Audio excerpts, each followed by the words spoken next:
Do you ever wonder when all your hard work will pay off? Are you working hard to attain that big achievement in the hopes that happiness will come shortly after?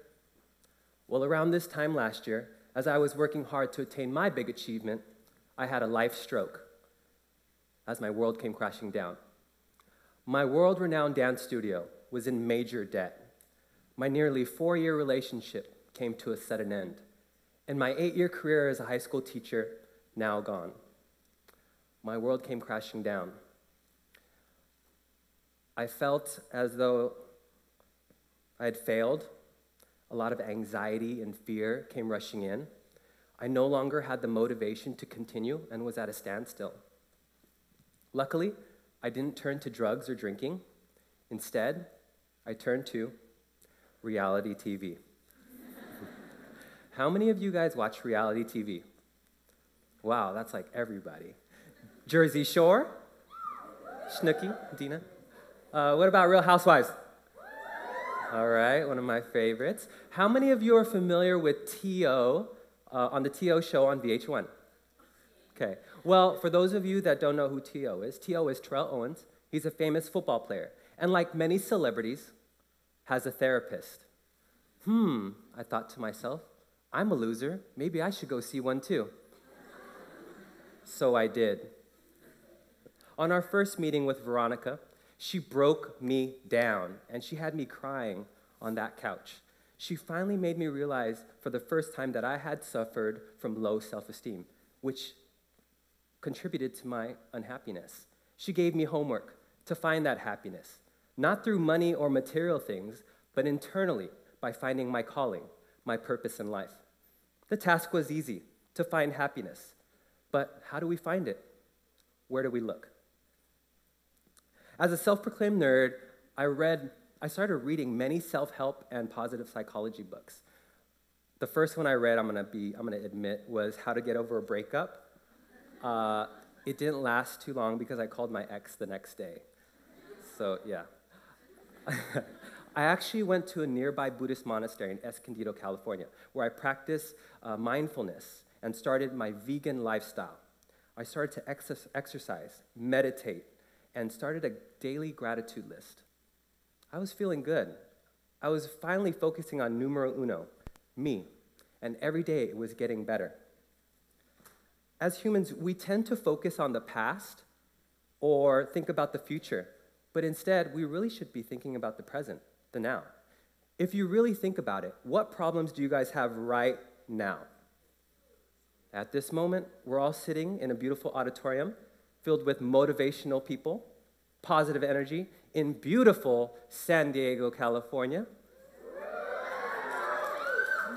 At this moment, there are no problems. There's no suffering, no worries. Happiness is now. The biggest obstacle from the success you seek is fear. Once again, the biggest obstacle from the success you seek is fear. We all have fears. Fear comes in many forms. Fear comes as anxiety. You feel anxious because you're trying to portray a different person in front of your peers. Fear comes as worry. You worry about being perfect, but you're making mistakes every day. Fear comes as tension. You feel tense when your parents talk about the future they want for you, but it simply doesn't align with your vision. And fear comes as dread. You dread about being a failure in school, to yourself, life in general. Whatever your fears may be, overcoming them will open many doors and will lead to your overall happiness. Back in 1999, I overcame my biggest fear. My biggest fear was accepting who I was. This is my coming out story. Ever since I could remember, I knew I was different. I felt different. Hey, I knew I was gay. But that didn't stop me from being accepted by society. In junior high, I would still try to impress the girls with the way I dressed, with my charm and my dancing abilities. I struck gold back in 7th grade when I had my eye on one special lady. Let's call her Sheila. I had a plan. I was going to ask her to go around. So what had happened was During passing period, I slipped her a note to go meet me in the math room during lunch. And when you asked a girl to go around, it was a big deal. That meant you were boyfriend and girlfriend. So finally, I was in the math room, little 7th grader. Sheila, I was wondering if you would go around with me? She said yes. And in my head, I said, yes! But not for the reasons you may think. I was excited knowing I was the only Asian guy in the school to score a white girlfriend. Yes! Finally. Finally, my big happiness. But little did I know I was not ready for what was in store.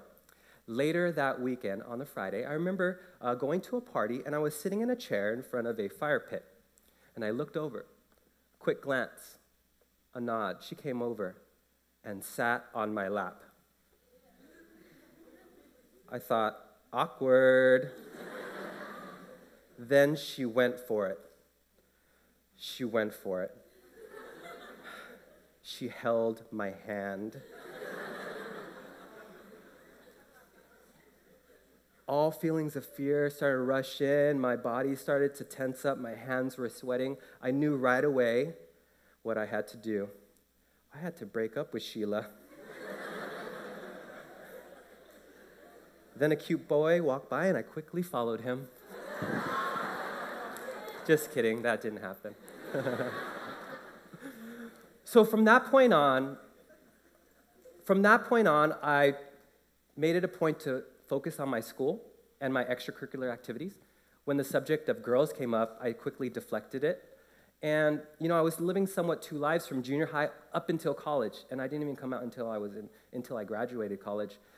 I basically developed low self-esteem and hated myself.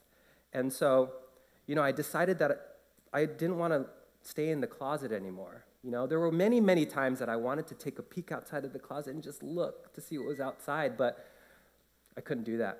So what I decided to do is I couldn't take it anymore. I decided to move to the Philippines to find myself and to pursue my career in dance.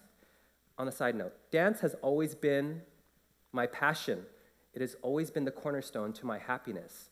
So finally, I had arrived to my homeland. I knew it was time. I logged on to AIM, AOL Instant Messenger, the old Skype, and I remember sitting in front of the computer, and I typed to my friend Leslie, "Hey girl, I don't know if you know, but I'm gay!" Exclamation, exclamation, exclamation. Okay, waiting for the response. You see the 3 dots, right? Okay. Duh. I knew. We all knew. But it's okay. We love you anyway. Finally, this huge weight was lifted off of my shoulders, and I could finally begin living my life. I had overcome my biggest fear. And guess what, folks? I just wanted to dance.